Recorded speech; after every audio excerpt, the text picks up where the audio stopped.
evaluate to motivate, and just the speech introduction. Steve Miller retired after 41 years at Ford and is now working part-time for Ford. He helped start the first Toastmaster at Ford 20 years ago and has been an active Toastmaster ever since. Steve is currently the VP membership for the club and is the district treasurer. Like many Toastmasters, Steve considers evaluation to be most profitable skill we must learn in Toastmaster. Please join me and welcome Steve Miller. And this speech is 10 to 15 minutes for the timer. Thank you, Shehu. Can everyone see my screen? Just need to make sure. Yes. Okay, great. Mr. Toastmaster and fellow Toastmasters and most welcome guests.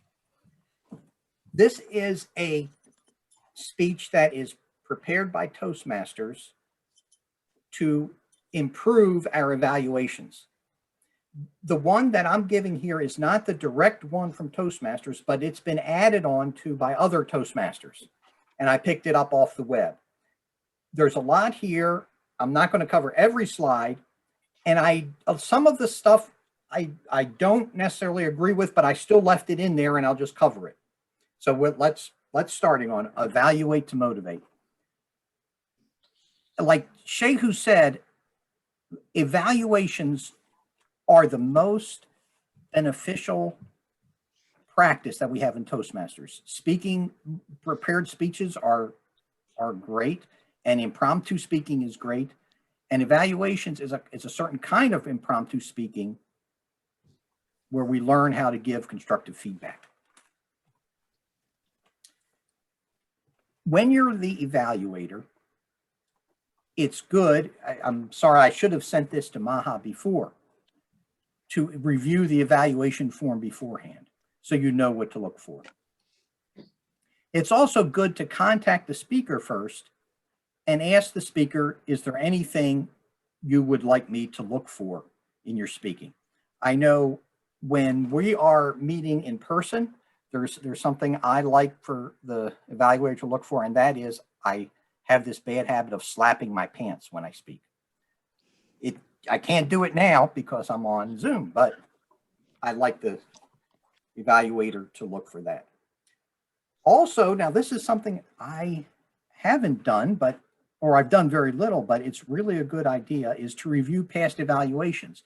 Now, the only past evaluations you're going to be able to review are the ones that you've done, because you don't see past evaluations done by others. But if say you're evaluating somebody and he's in your club, so you've evaluated him before, look at the past evaluations and just see what you've noticed in the past evaluations. Now, during the speech, you should take notes during the speech and note the key thoughts. And listen attentively. Is the speech meeting the objectives that you saw in the evaluation form? How is it organized? Look at the delivery, take notes on the delivery, and then especially the sensory aspects. And here's what is meant by sensory aspects is, how did you feel? How did different parts of the speech make you feel? Were there parts in the speech that established a mood for you? Was there parts of the speech where you could visualize what was happening? Take special notes on those. In the contest at the area level, the lady who won, she did a great job of establishing a crescendo. She started off kind of weak, and she built up and just came to a crescendo conclusion.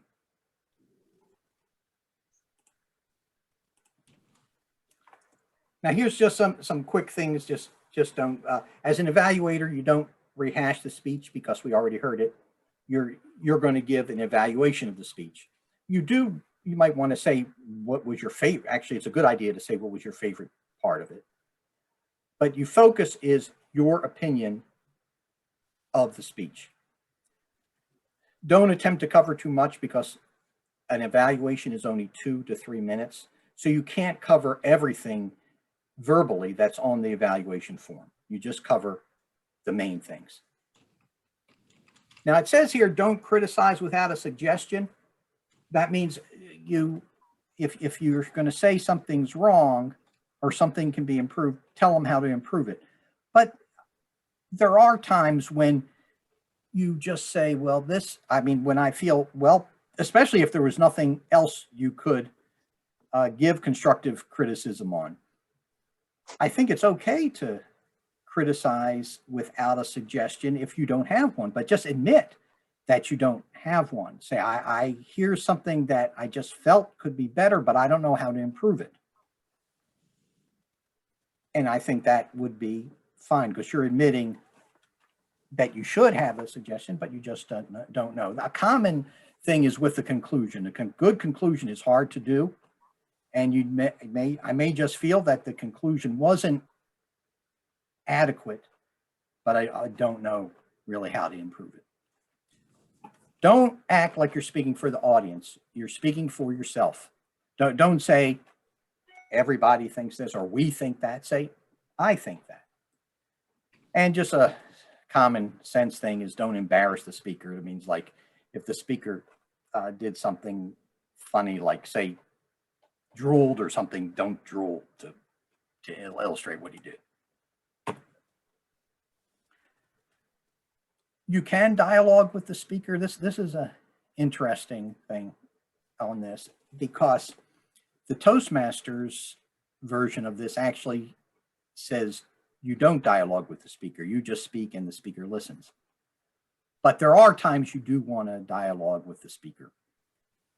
I remember there was a speech that I evaluated once, and it was the president of the club who gave the speech, and it was his number 10 speech, which in the old manual, the number 10 speech is a really big deal. That's the last speech of the CC manual, and that speech is an inspirational speech.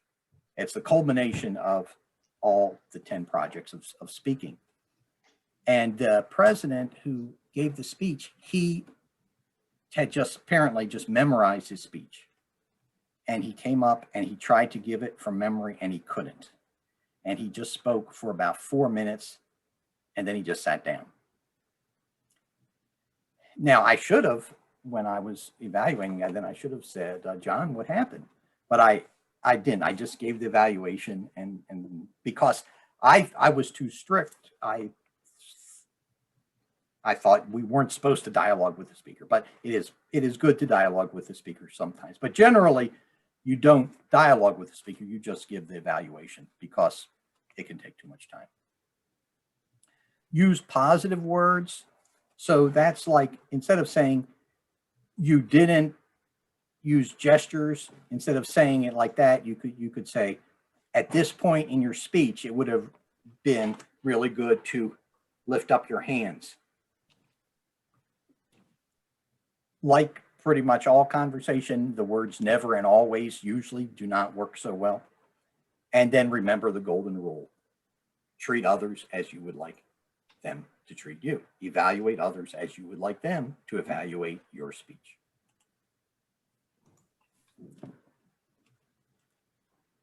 Of course, you complete your written evaluation and you ask the speaker for feedback. Now this is one of my favorite motto. This is my favorite motto for Toastmasters. Toastmasters gives you better listening, better thinking, and better speaking. I joined Toastmasters, and probably most people join for better speaking. I didn't think I needed better thinking, but I really did.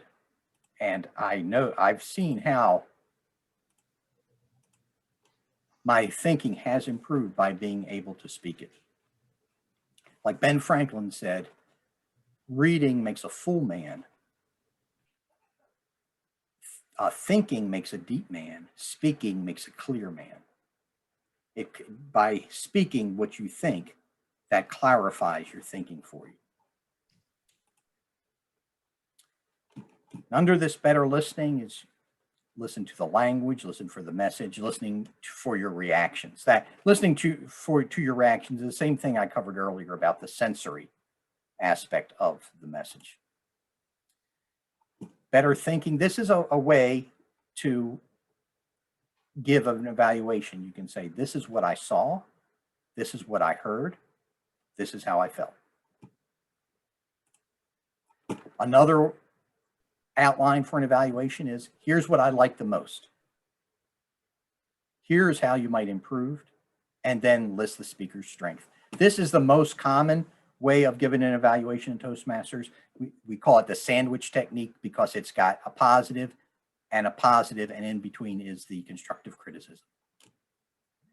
Then this is called the contest approach. You evaluate the content, you evaluate the organization, and you evaluate the delivery.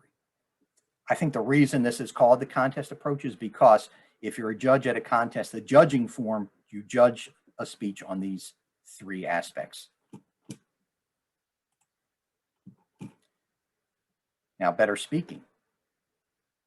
Here, again, this is another way of giving an evaluation, how to organize it. You evaluate the introduction, evaluate the body of the speech, and evaluate the conclusion of the speech. Three parts of your evaluation. And here's another way. Let's say you find in this speech, there were 3 objectives, or maybe 4 objectives.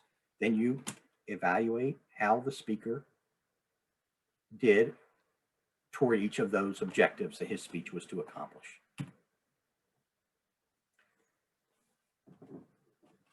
Try to like the speech. The most difficult evaluation to give is to evaluate a speech that you didn't like anything. But there should always be something to like.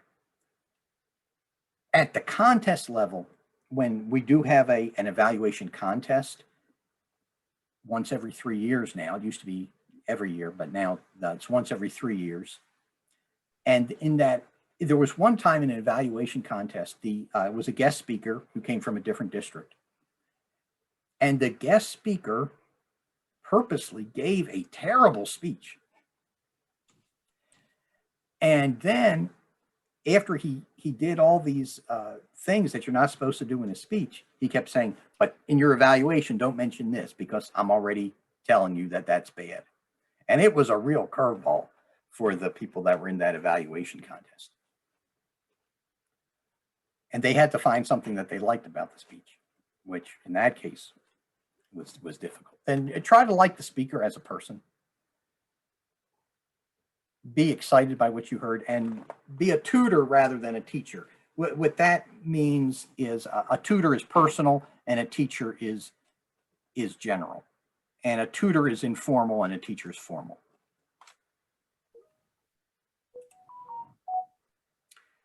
Deliver your evaluation as a speech.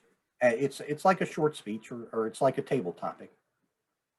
You, like with any speech, you tell them what you're going to tell them, and then you tell them what you've told them.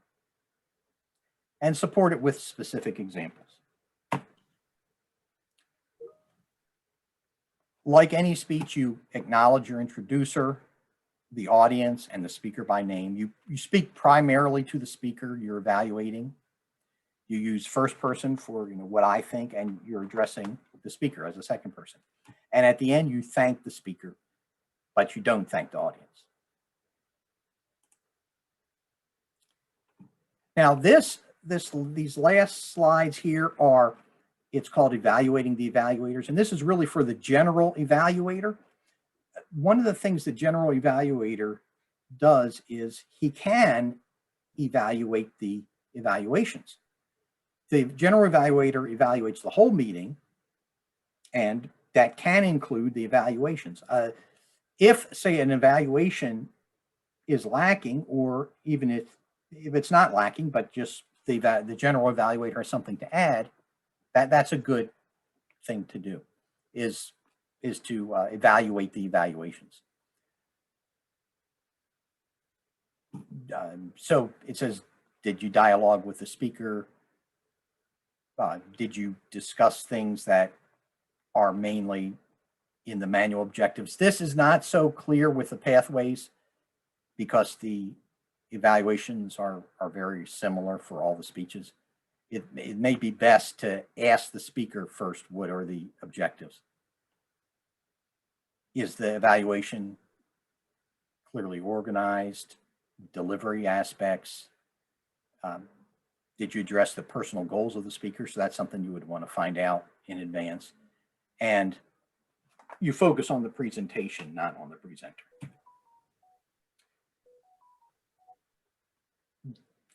Covered an appropriate amount. Usually that means didn't try to cover too much. Spoke for himself, not for the audience. Negative comments, approach positively. The sandwiching motivational comments between positive feedback.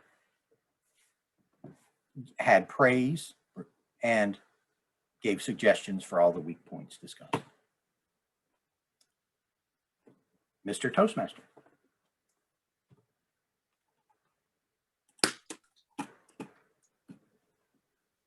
Thank you, Steve. Okay, timer, please give us 1 minute for feedback and also for Maha to be able to put our thought together. 1 minute, please, timer.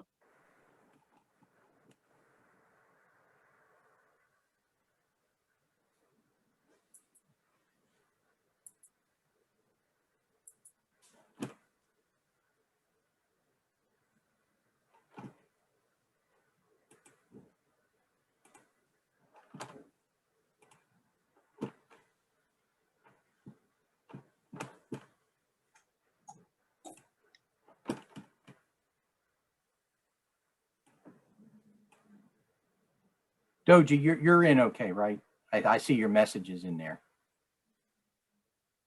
Oh, we can't hear you though. That's the problem he's having, Steve. I think he's wanting you to let him in by his cell phone. He's calling in. Can you hear me now? Oh, yeah. I hear you now. Yeah. Okay, perfect. Okay. Yeah, I'm making some other people co-hosts so other people can let you in. Sounds good. Okay, let me know if it's 1 minute, Doji. Yes, sir. 1 minute. Thank you. So, okay, we are moving to the next agenda of today, which is going to be our table topic master, the impromptu part of our meeting. And that's the word of the day also. And I'll be welcoming Ross, is our table topic master today. Over to you, Ross. Thank you, Mr. Toastmaster, fellow Toastmasters. So we have a lot of reality shows these days. And with the current US government, when people are not really happy, we have to remind ourselves that it's the Constitution was based on we the people.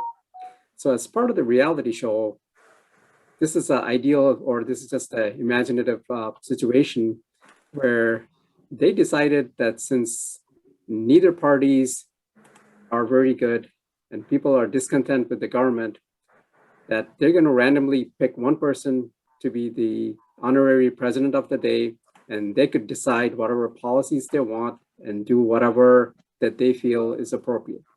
So in this scenario, you are being selected as the president of the United States with full authority to pass all executive decisions. And then I'll be listing off the list of situations, and then you would have to respond to how you would handle those situations. So do we have a volunteer for that?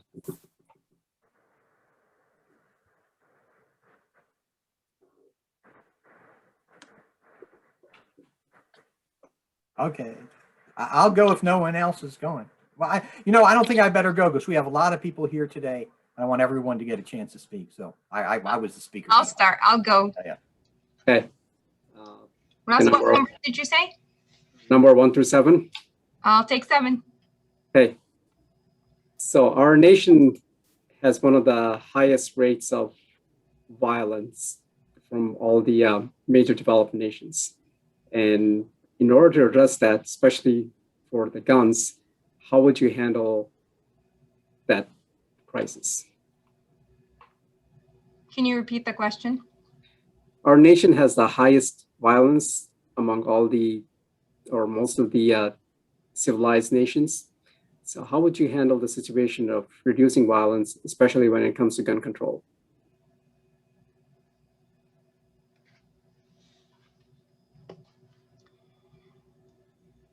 Mr. Table Topics Master, Mr. Toastmaster, fellow credible communicators and guests, I've been asked, we have a high rate of violence, especially when it comes to gun control. How would I, as a president for the day, take control of that situation?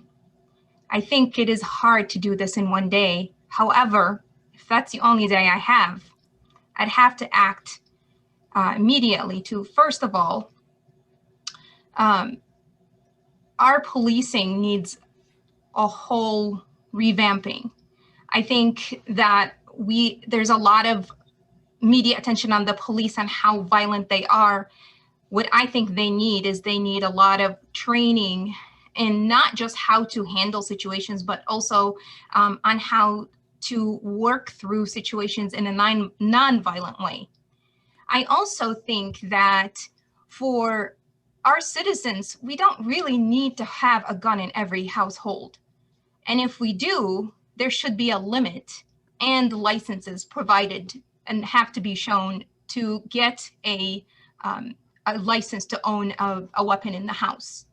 So you have to go through training, some sort of courses, pay to be able to get and gain access to that weapon, and have a limit on how many you would have. That will eliminate or somehow reduce, hopefully, the amount of weapons out there on the street, and hopefully will eliminate violence. And when police are trying to get into the situation and solve some of the problems, they don't get faced with all these different weapons out there and try to, resolve the situation and possibly end up with more violence, but instead hopefully have enough training to be able to resolve things in a peaceful way.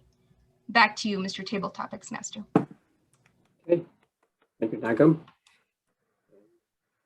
I'd like to ask our next volunteer. I can go next. Just heads up, I've been out of the loop for a while and I don't know too much. So give me the softest, the easiest question you have out there, please. He doesn't need an easy question. Please. I don't know much about American politics, so speak for me. Okay, so if you don't know much about the American politics, I'm going to address this one that's related to the environment that controls that it basically deals with the rest of the world. So I'm going to go with number 8 for you. So the issue about global warming. And, there's plenty of evidence by scientists that it's not a hoax, that it's a real thing, that we do have to drastically reduce, or even if possible, reverse the impact of the negative effects that we're having on the environment. What policies or procedures would you enact if you were giving authority for one day to try to improve our environment? Can I please have you rephrase the question? Okay, if you're given one day, how would you improve the environment, or what policies would you make so that we have a better environmental impact? Mr. Table Topics Master, fellow Toastmasters, I was asked as a president of a nation, how would I improve, whether it's global warming or what steps would I take to protect the environment? And I just want to start with a disclaimer. I am a politician, not a scientist.